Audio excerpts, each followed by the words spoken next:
I could beat them not because I was smarter than them, only because I had practiced something. You can learn something and outperform people even if they're better than you at every other thing. How does money impact happiness? If you're happy already, more money will make you happier. If you're poor, more money will likely make you happier. But if you aren't poor and you aren't happy, more money's not going to do a thing. You said to me the most expensive thing people own is their ego. If you want to look a certain way and you want to like portray a certain image to the world, it can be very costly to do that. I think people in level 3 that want to look like people in level 4 end up spending so much money to keep up with the Joneses. For the person who's like, dude, I have a really good job, I don't have really any equity, what do you say to those people? You either start a business or you get early in a business and get enough equity and then it gets very large. So you either do that or you just accept, hey, I'm not going to make it to level 5 and I can just be content where I am. So this book was dedicated to your dad, your father, you write, for teaching me the game. Don't move until you see it. What does that mean? That's a Bobby Fischer quote. So there's there's a movie called Searching for Bobby Fischer. I mean, the quote is not from Bobby Fischer, it's from the movie Searching for Bobby Fischer. And in there he says, don't move till you'll see it. And so my dad, I'd never seen the movie as a kid. My dad would always say that. And then we eventually watched the movie together as I got a little older. And so, he just taught me chess early on. I think it actually had a huge impact on my development and how I think about things and, thinking about, stages and how your strategy has to change over time. There's a lot of elements of chess that are similar to the wealth ladder in the book, but I didn't go into all of them in the book because they would have probably bored people to death with, chess analogies. But I think there's a lot of parallels between chess and life and a lot of things like that. So that's why I kind of dedicated to him. Well, when you were 5 years old, your dad had you play chess against his friends. And I'm curious what you learned about life from those games of chess where you would dominate these adults when you were 5 years old. I mean, it was just interesting because it made me realize that, I'm obviously only 5, and so I don't know a lot. I don't have many deep realizations at that age, but I could beat them, not because I was smarter than them, only because I had practiced something. That was it. There's no way I was smarter than his friends. Just 0% chance I had more knowledge. I knew anything about the world. I'm 5, 6 years old, but in this very specific realm, in this specific game, I could beat them. And I wasn't a chess prodigy. As I say in the book, I was just better. If you have no skill, I could beat you basically, right? So if you basically just know how the pieces move and that's it, I could beat you. But I think that was the big takeaway there is you can learn something and outperform people even if, they're better than you at every other thing. You can still outcompete them. What have you taken from that experience of this realization that I've got more repetitions than everybody else? I'm not necessarily smarter than them, but I've practiced more. I've worked harder at the craft, and that's why I'm winning. What have you taken from that key learning that has helped you in other elements of your life? I think the thing for me is I've done all that, all the standardized tests I've ever taken, IQ tests, whatever, put me the 90th percentile, which is good. Don't get me wrong. The 90th percentile is a massive advantage to have that, intelligence since I was young, but I'm not at the 99th percentile and I'm still outcompeting some people at the 99th percentile, right? Which is crazy. And it's only because, I put in the reps. For example, in writing, there's so many writers out there that are so much smarter than me, so many of them, right? And I've still built an audience and had a lot of sales and done well in that only because I've just been doing it for so much longer. I think just because people are very smart, they think they can go and write a book and sell a bunch of books, and it doesn't always happen that way, right? And so that's an example where I've been writing for 9 years and I wasn't necessarily the best writer when I started, but I just got better because I spend 10 hours a week every single week for, as I said, almost a decade now. And that helps over time. So that's kind of the big thing I've taken away from that.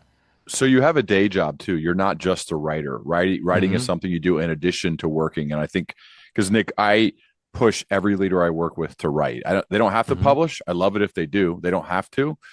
But I urge them to at least have a writing practice because it's such an amazing tool for clarity. You don't fully know what you think about something until you get those words out of your head onto the page.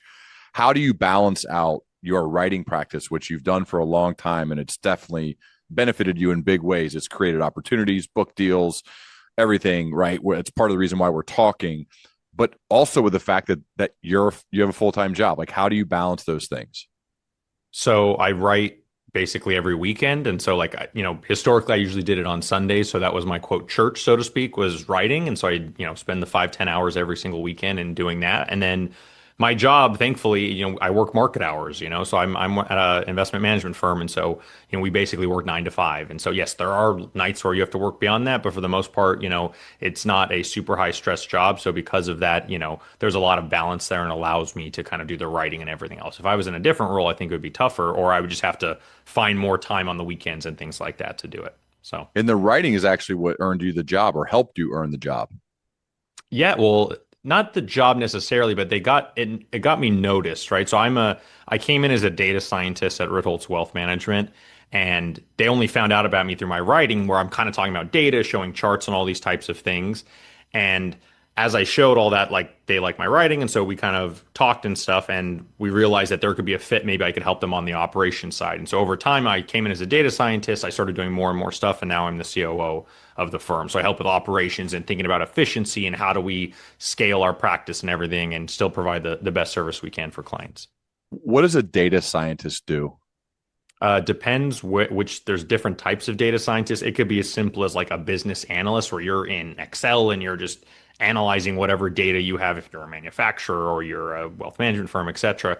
Or it can be as advanced as doing really deep, machine learning and stuff like that. And that's even evolving as we speak with AI and everything, because now AI is kind of taking over a lot of this stuff. But it's a whole spectrum of just what I like to think about is like business intelligence. What information can I find about our business that helps the leaders of the business make better decisions? Like, oh, should we expand into this? How do we assign leads to advisors, right? And what's the close rate like? Compensation, all these types of different things are all interrelated, but I think data can help you make better decisions as a result. So this is interesting. Okay, I want to work through this question, but I worked until I left corporate America. My job was as a sales rep and then a manager, director, and VP of sales. And so like it was very black and white on how I could add value to my company. Bring in the money, right? Bring in the money. When you have a job that's not that black and white, and maybe as a data scientist, we could use that as our example, but there are plenty other jobs like that where it's not as black and white as how much money did you bring in for the firm or for the company. How do you ensure you're adding value? How do you ensure you're providing more for the place that you work than what they're giving you? Because I think that's how we continue to rise up within companies. That's how we get promoted. That's how we build a really great career, is to add more value than we take, right? So how do you do that in a job like a data scientist or something else like that, where it's not so black and white as how much money did you bring in for the company? Yeah, I think the thing to think about here is like, what are the things that are actually getting accomplished that wouldn't be accomplished if you weren't there? And so I Mm. can give an example of something very simple. Like, let's say the CCO at my firm has to review all this data, and she would have to review it, one document at a time or something. If I can write a program that imports all these PDFs or documents, puts them into some sort of readable data table and then summarizes it for her and gives it to her, I've now saved our CCO maybe 5, 6 hours of time. And if I'm doing that once a month, okay, that adds up. Now that's just one program I wrote for one specific task. Now do that across multiple tasks over time. You can see it's about time savings, right? How do I save our operations team time? How do I save our compliance team time, our advisors time, et cetera? So the thing, if I'm giving an analogy, like if you imagine a wealth management firm is a boat, right? Like the CEO is kind of telling us where to go. Like the advisors and the ops team are the ones who are rowing or kind of pushing us forward, right? Like what is the COO doing? I'm designing better oars, right? I'm designing things that'll give us like 10% more efficiency with every time we row or something like that, right? And so that's kind of the thinking I have behind it. And so I agree, it's not easy to show, but I'm going to say, okay, let's say you wanted to go onto the market and hire this person that does this part of the role, and then you had to hire this person, had to hire this person. Like these are all the things I do, and so that's kind of how I try and come up with a approximate value. And of course, it's never perfect. You have to kind of try your best at this stuff, but that's how I try to show values. Like, look at how much time I'm saving all these people. If you add it all up, like this is how much you'd have to pay for that, or they would have to work extra and maybe not enjoy their job as much, etc. Or just anecdotally that CCO or the others saying, "Oh my goodness, I didn't think this was possible to have the thing Nick did that saved me this much time. That's a life changer." That is a pure value added resource. You want to be that person at your place of work if it's not as black and white as like a lot of the jobs that I had. Okay. I want to get into the wealth ladder because I was looking at through the levels and then some of the questions. And I think it's like a really interesting way to view wealth. Not surprising. I'm a big of dollars and data fan. You know, I told you that last time we talked, and just keep buying. And by the way, since we talked, I've just kept buying and better off for it. Hopefully everyone else has too, because we're all better off if we have since the last time we talked. But wealth ladder, there's 6 levels, and I'd love at least to start at a high level. What are these levels? What are the 6 levels of wealth? So this is based on net worth. And so that's just as a quick reminder, that's all of your assets. So that's everything you own, right? Your stocks, cash, house, car, etc., minus everything you owe to others. So assets minus liabilities, right? And so your liabilities would be your debt, any student loan debt, your mortgage, credit card, etc. So if you take those assets minus liabilities, you get your net worth, right? And then based on your net worth, you would fall into one of the 6 levels, right? And the thing about the levels is they're all just a factor of 10. So multiply by 10 to go up a level or divide by 10 to go down. And so I'll walk through that briefly.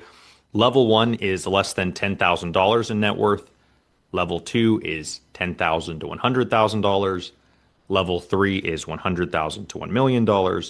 Level 4 is $1 million to $10 million. Level 5 is $10 million to $100 million.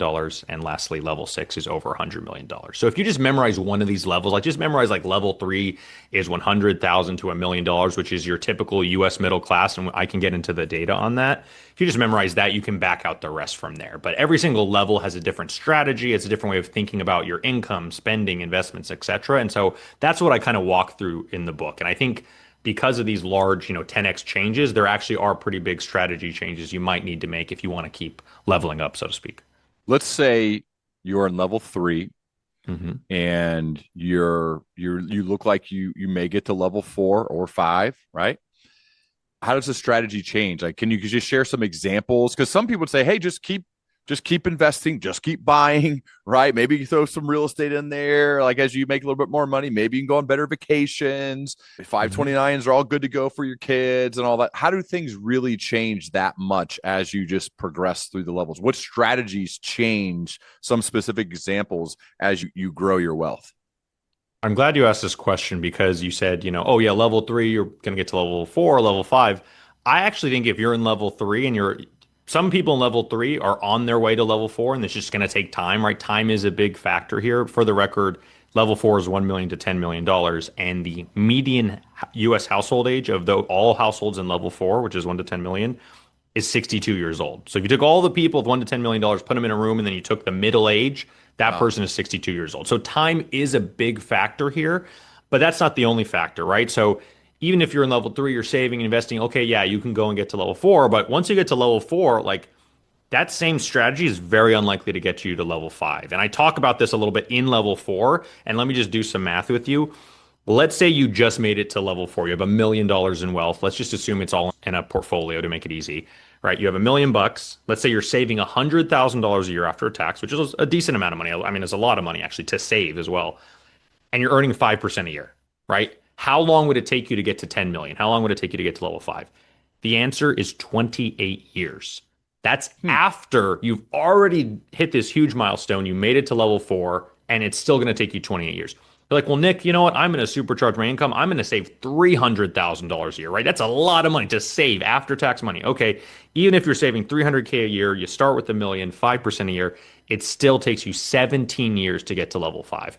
So once you do the math on this, the strategy that you use to get into level 4 is not going to be the strategy that gets you out. So it's not just time. Yes, time does matter, but by the time you get to level 4, do you want to keep grinding for that long and for another, let's say 17 years while you're making probably close to $1 million a year? And, after you're spending and tax and everything, you're saving 300K, right?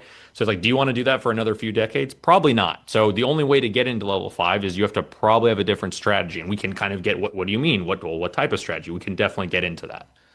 Well, let's get into it. I think a lot of people listening and we can identify from this level and wanting to grow.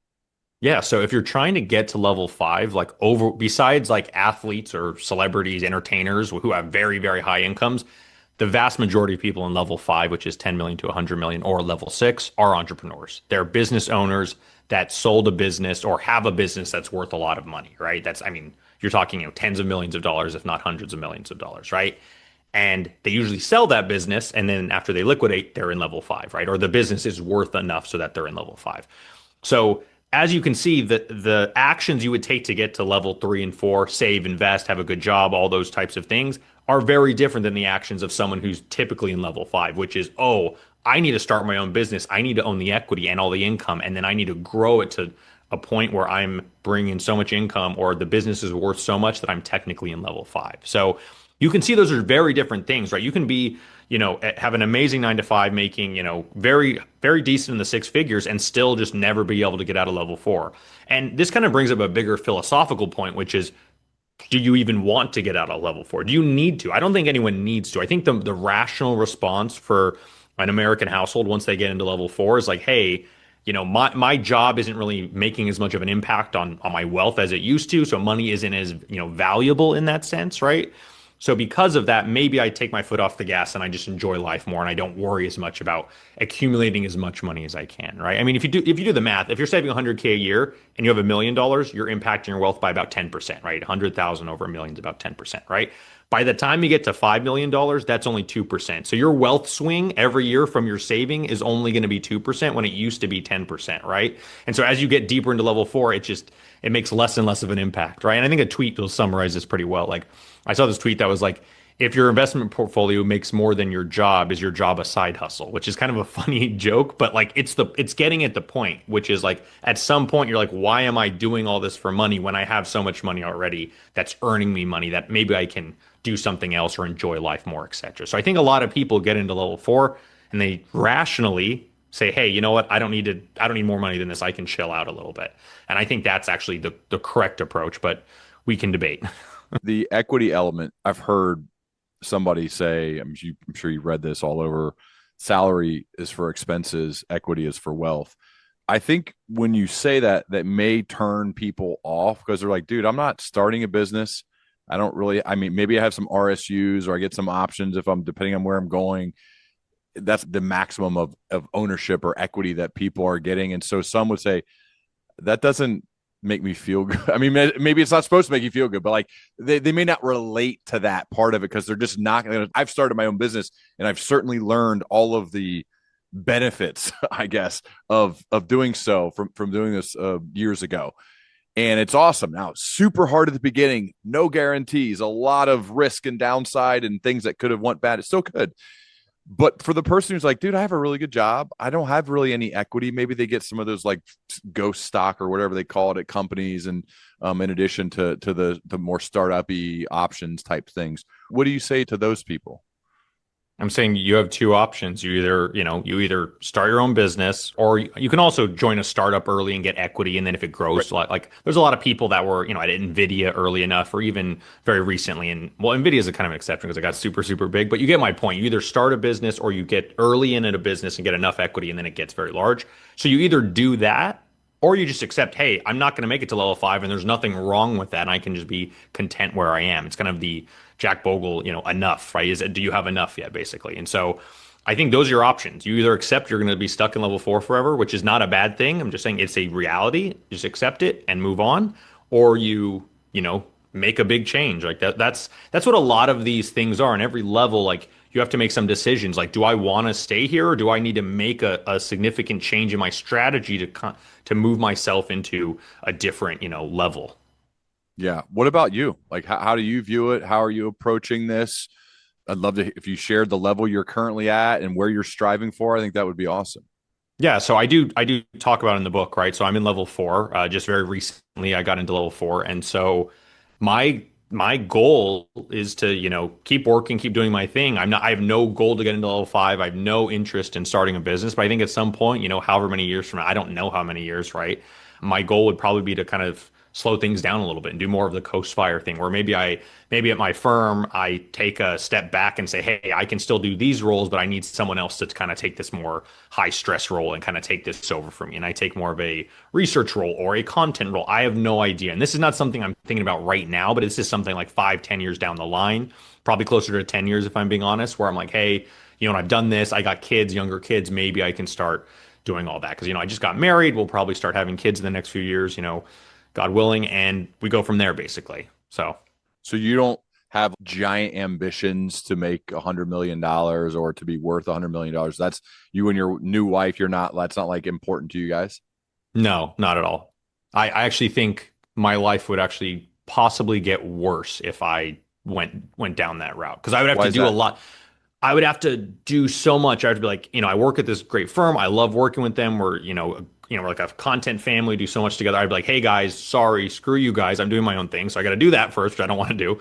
Then I got to like go and figure out this business I'm going to create that's going to make me all this money, right? That's already stressful. Like, what am I going to do? I don't even know what it is, right? So there's all these layers of things that are very uncomfortable and things that I don't care about the upsides that much. Like I don't care about flying private or having a mega yacht or all those things. Like I can already go to any restaurant I want. I can travel basically anywhere in the world. I can't always, travel first class anywhere in the world all the time, right? But like I could in theory upgrade to a business class seat, right? So it's like there's not that many things that I want to buy with my money that I can't already buy with my money, right? And so, outside of real estate, that's probably the only thing. And right now I'm renting and it's great. And, when you look at the real estate market, it doesn't really make sense to buy necessarily in a certain high cost of living areas. But I'm losing my point here. My point is I don't need to do any of that stuff. So, Yeah. I would just happy in level four, keep doing my thing and go from there. And I didn't grow up with money, right? I grew up, I would say, in level two. And so in the level two family. So I have no interest in getting to level five, six, etc. If it happens, great, but I'm not going to specifically go out of my way to try and create that. What did the conversation sound like with your fiance now wife about money, about wealth, about ambition?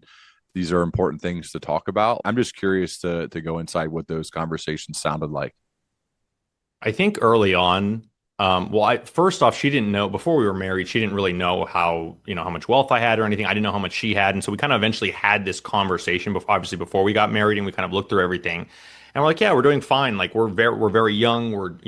I've been very fortunate in a lot of reasons, and so because of that, like we don't need to stress about a lot of stuff. Like she can get very stressed about certain things with money. I'm like, baby, don't worry about it. It's like we can pay for it. It's not a big deal. Like I think that's where a lot of that tension comes from is just you grow up with a certain lifestyle and a certain level of frugality, and she's much more frugal than I am. And so because of that, like I'm trying to get her to like relax a little bit more. And yes, we can spend money on this. It's not a big deal. Okay, that costs $20. We don't need to go back to the store to return it if you don't love it. It's not the end of the world. Like it's only $20. It's going to cost us more in our time and energy to go out there versus just, writing it off as a loss, so to speak, you know? Yeah, thinking about saving. Okay, and my parents are this way. They've done a really good job of being frugal and saving a ton. And my dad retired at 60. My mom stayed home with us, and so he's been in. They've both been enjoying golf, a house in Florida, but another one in Ohio, like doing their thing. And there's this stat though, I don't know the percentage, but a high percentage of people kind of like them, they end up living for 20, 30 years into retirement and die with more money than they had when they retired. Right. Hmm. And so part like knowing that they're that way and so many others are that way, it actually makes me want to spend more money, go on better vacations, like bigger ski trips or whatever, because I'm kind of like I'm wired like that too. And I almost have to push it out. What do you think about that? That so many people end up with a ton of money when they could have maybe spent it and made parts of their life bigger and grander and potentially like more enjoyable. That's the whole Bill Perkins die with zero thing. And I Right. think that's directionally, I think that book is accurate. I don't think you should try to die with zero. I think it's very difficult. I bet Bill Perkins is going to die with quite a few $1 million, but I think he's going to die closer to zero, which I think is the correct approach, Because right? And it's hard to so, know. You don't know when you're going to die. So yeah, it's like really exactly. tough Of to like, course, of course. yeah, yeah. But you're trying to die closer to zero is probably the directionally the correct approach. And I actually have a funny study about that. So Michael Kitces looked at like retirement portfolios, and this is just historical analysis, right? And if you started, let's say, with $1 million, doesn't the amount doesn't matter, but let's just say you followed like the 4% rule, pulling 4% a year, adjusting for inflation, you are more likely to end up with four times your money than less than your starting portfolio value, right? Following that approach, right? Like Yeah. you're basically equally likely, but it's slightly more likely to end up with four times your money after 30 years than if you would then below what you started at. So you started $1 million, you're more likely 30 years later after doing the 4% rule and everything, you're more likely to have, you know, $4 million than you are to have under a million, which is exactly your point. The data shows it. There's people not spending enough. I think when you ask retirees, oh, why don't you spend more on all this? They'll say, I don't need to. It's not going to make me happier. It's all this. And maybe that's true for some of them, but I think some of them too could loosen up a little and say, hey, maybe I can get a nicer seat. I can get a business class seat instead of a coach seat. Just because your whole life you flew coach doesn't mean you have to fly coach later. I mean, I don't know. It's all comfort. It's what you care about. And maybe some people want to leave more to their heirs. It's up to them. I don't try to criticize how people spend their money, but I do agree with you that people are probably not spending enough at certain points in Well, their and part lives. of Bill Perkins stuff, he was on this podcast talking about it, is like I have a healthy, able body to go climb mountains and ski and do all those things. I may not later. And so I think part of the point is like spend it when you can still climb big mountains in Zion National Park or go ski in Hmm. Big Sky. You do things like that because you never know. You may not be able to do that. So why not spend it now to basically use the hard work that turns into money and then turn that money into amazing experiences with people you love. I think that's like that's what I'm trying to do, but it's harder for somebody who is grew up and is naturally like a saver and wants to save for the future. It's like a tough balance.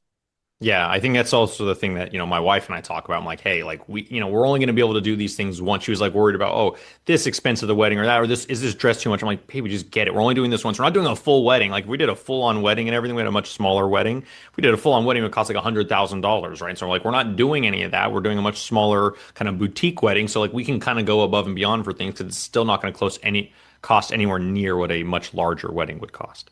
Yeah. I want to fast forward to later in your book about the money buying happiness thought goes back and forth. You talk about a lot of the research done with this. There used to be thoughts of you get to a certain amount and then above that it doesn't really go up much. And then somebody disputed that, and then you've kind of gone back and forth on that, and that's what you cover. But at a high level, how does money impact happiness? The general takeaway after looking at all the studies on income and wealth is that if you're happy already, more money will make you happier. If you're poor, more money will likely make you happier. But if you aren't poor and you aren't happy, more money's not going to do a thing. And so I Mm, think that is the summary of all the data we've seen. And so, for example, the figure that's thrown around is the $75,000 in income, which that famous paper, which basically says, hey, after $75,000, happiness, doesn't keep increasing. They actually looked into it a little bit more after, like in another paper. Another guy named Killingsworth came in, which is what I talk about in the book, and they realized that they weren't measuring happiness, they were measuring unhappiness. So basically, unhappiness doesn't fall. It's kind of a weird double negative. Unhappiness doesn't fall above $75,000. So once you're above $75,000, like you can still be unhappy, basically. But when you actually look at a true measure of happiness, like it keeps going up over time, but it usually has to have what's called a log step or like a multiple increase in your income or your wealth to see that, which is why I think the wealth ladder is useful. It's like a large 2x or 5x or 10x jump in wealth would actually make you happier, assuming you're already happy, right? So that's the one takeaway here is if you're already happy, you'll probably be happier if you have more money. But, it also requires a much bigger step to keep getting more happiness. well, and part of it too is there's trade-offs to everything in life, and there are sacrifices that need to be made and for everything in life. If you want to in sports, if you want to win, right, for the most part, you got to be over prepared and work insanely hard and bounce back from resilient, like from adversity, and be resilient. And there's a cost that all that. It takes time, it takes effort, it takes you away from other people in your life. And the same thing could be said for potentially earning more money. And you've heard these stories of these super rich guys that speak to like the younger generation and say, do not do what I did. Don't do it the way I did it, where I was on the road all the time. I wasn't home. It cost me family. It cost, that type of thing. So it's like figuring out what's the level you need to get to and what are you willing to sacrifice? What are you willing to get? What's it going to take in order to get there? And is it worth it? I feel like that's what the wealth ladder is helpful for readers as well, as what is it going to take and what are you doing it for? And sometimes I think people don't actually stop and think, what am I doing this for? What am I striving for? What am I trying to do to get all this money to do what I think it's worth it, to be much more thoughtful about this? Yeah, I think the big takeaway for me as I was writing the book was realizing when you're in like the lower part of the wealth ladder, let's say level one, most of your problems are money problems, right? If you had more Yep. money, if you're in Yep. level one, less than $10,000, if you had more money, you would solve a lot of your problems. But as you go further and further up the ladder, money becomes fewer and fewer problems is can be solved by money, right? And so as a result of that, you know, you realize that like it's all the other parts of your life, the non-financial aspects, which get amplified as you move up the wealth ladder because you can't buy them. You can't write your kids a check. You can't write your wife a check and say love me. You can't buy yourself a new cardiovascular system, at least not yet. So the whole Yep. idea is like money is useful, don't get me wrong, but it's a certain point, like it's not tradable for the other types of things that are important in life. So where that enough level is going to vary a lot based on like the cost of living and where you want to live, based on, obviously the society you're in, right? I always say like I think in America because it's a little bit more expensive because healthcare is more expensive, etc. I think level four is the place to be where you don't have as many of the sacrifices and the crazy, downsides of money on the high end, but you also have enough to feel secure. I think in places like Europe, you can be in level three because the social safety net is so much bigger. You don't need as much money, right, for that type of thing. So it really depends where you live, what your lifestyle, what you want out of life, right? If you want to fly private, I'm sorry, level four is not going to do it for you, right? So you got to get to level five. So just thinking about that, I think as you figure those things out, then you can make better decisions for where you want to be. Yeah, you said to me before we were recording, the most expensive thing people own is their ego. Can you go deeper on that quote?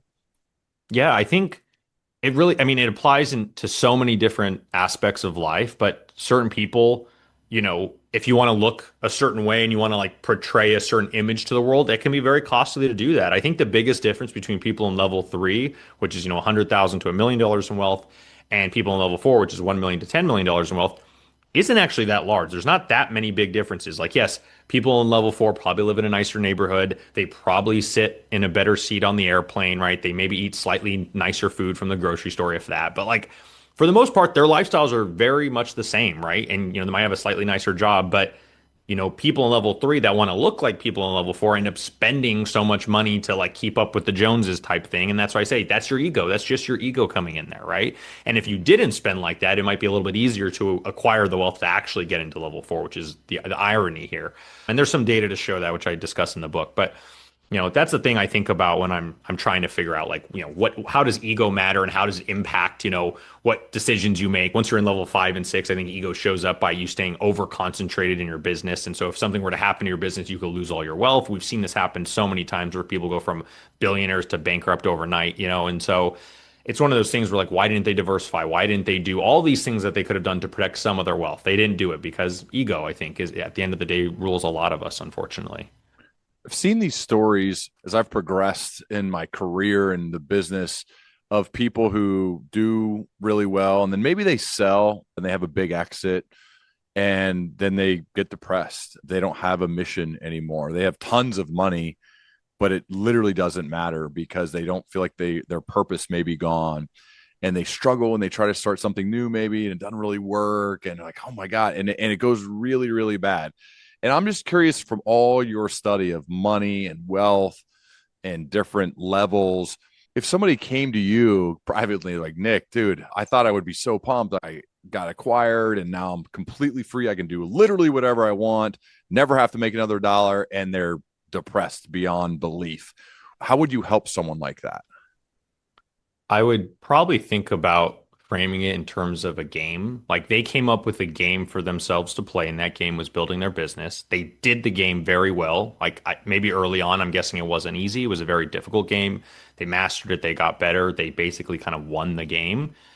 And then after beating that game, they were basically given the freedom to, hey, choose any game you want. And there's so many games now you can play that it's overwhelming. You get the paradox of choice, right? Like, what do I do now, right? And because of that, it's very easy to look at the world and say, I don't know what to do. And then you just get depressed instead of, Would they have been happier if they just stayed in their game? Possibly. You don't know the future. At the same time, they could have stayed in that game and kept playing it, and something changes in the business industry, in their industry, and they lose it all. And they said, "Oh, I wish I had just sold at the top." There's so many people in the late '90s that wish they had, that didn't sell in the late '90s and are kicking themselves as the people that sold in the late '90s or sold at another point, and the business kept growing, right? So I see both sides of the coin, and I think it's one of those things where it's hard to know the future, and it's very easy to woulda, shoulda, coulda, and you're only coming up with the reaction after the fact, right? Like, Mhm. because for all you know, some people could sell their business and like, oh, you know what? I've always wanted to start a charity, a dog rescue or something, and now they go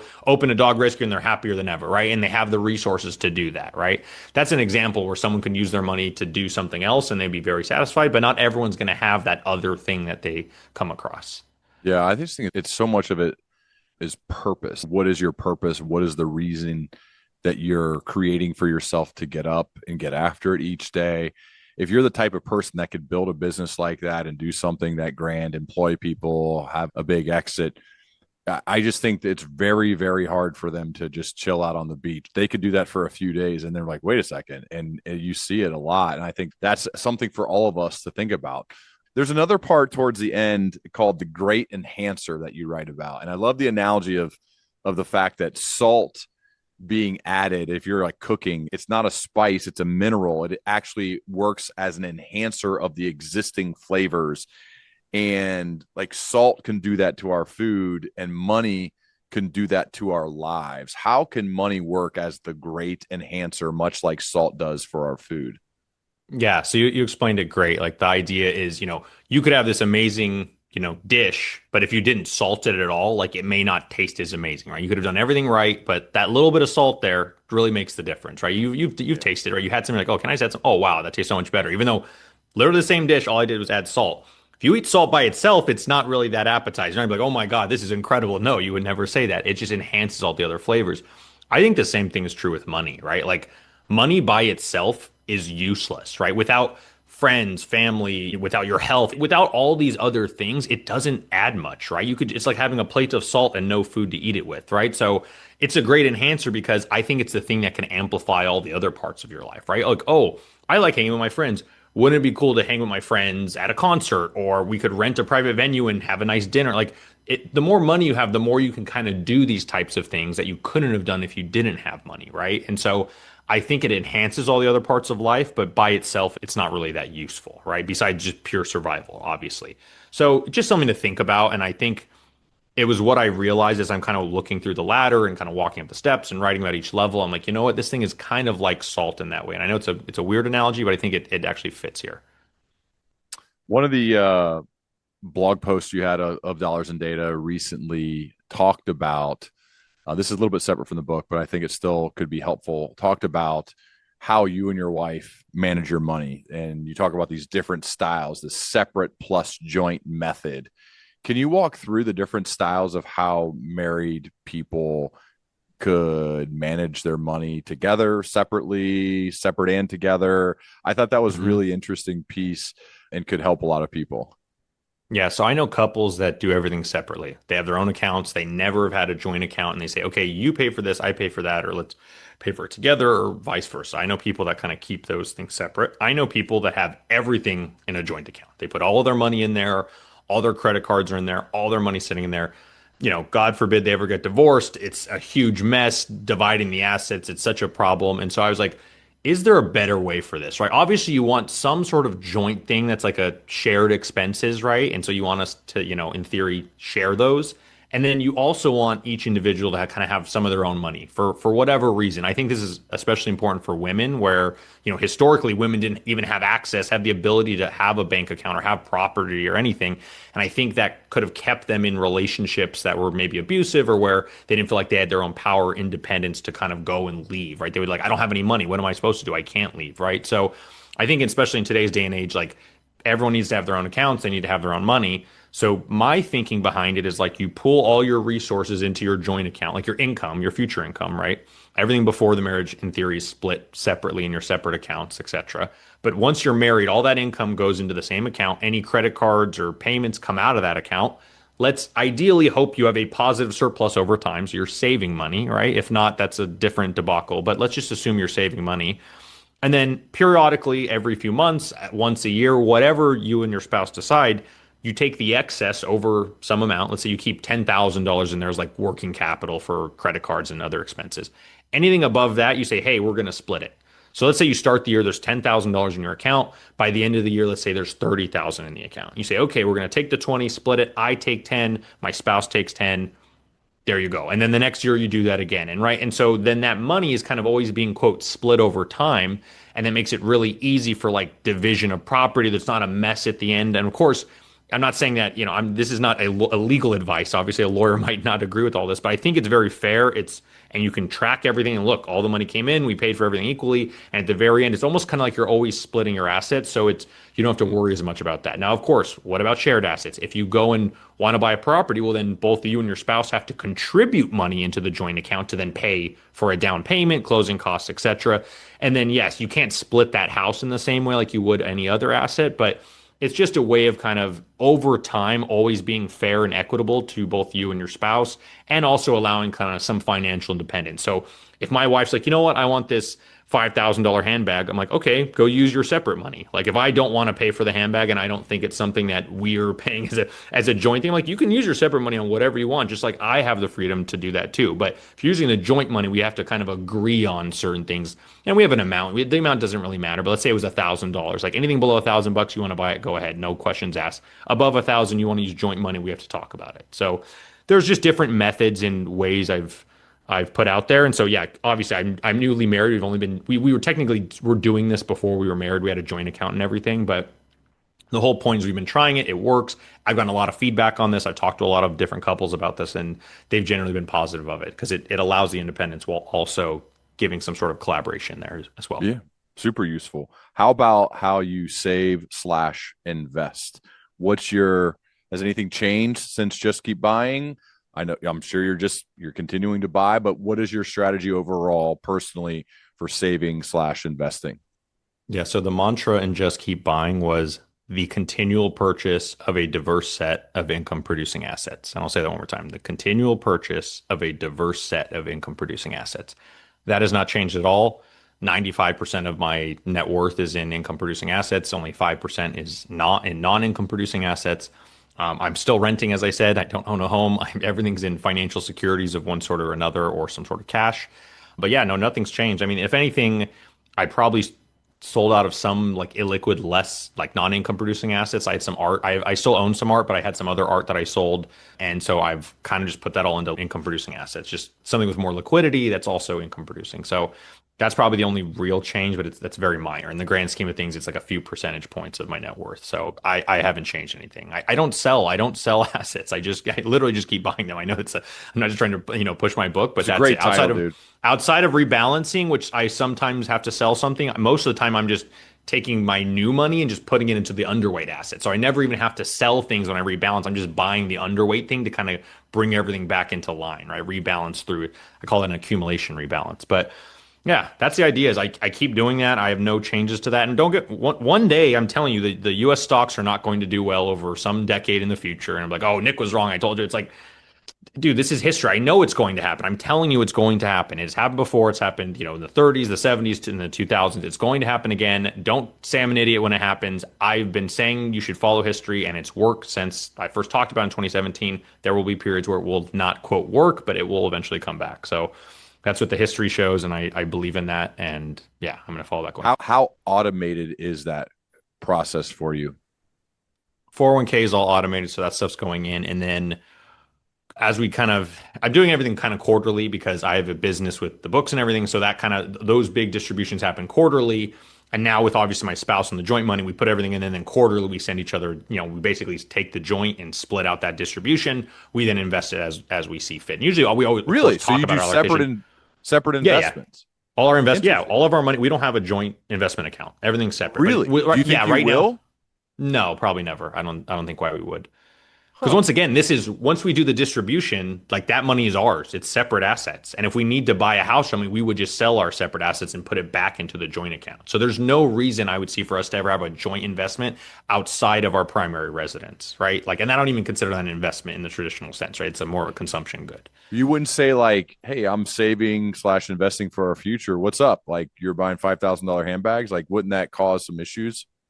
No, she can do it's her money, right? What am I? I'm of course I'm But investing you're for the married future. though. You know, it's different because you're married now.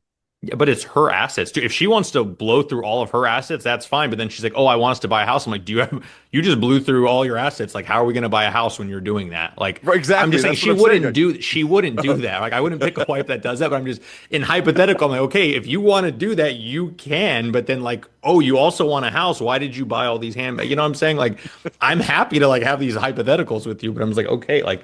Thankfully, my wife's not like that at all. She doesn't buy $5,000 handbags, but if she did, she's allowed to and she can. I'm just saying, like, yeah. Yeah.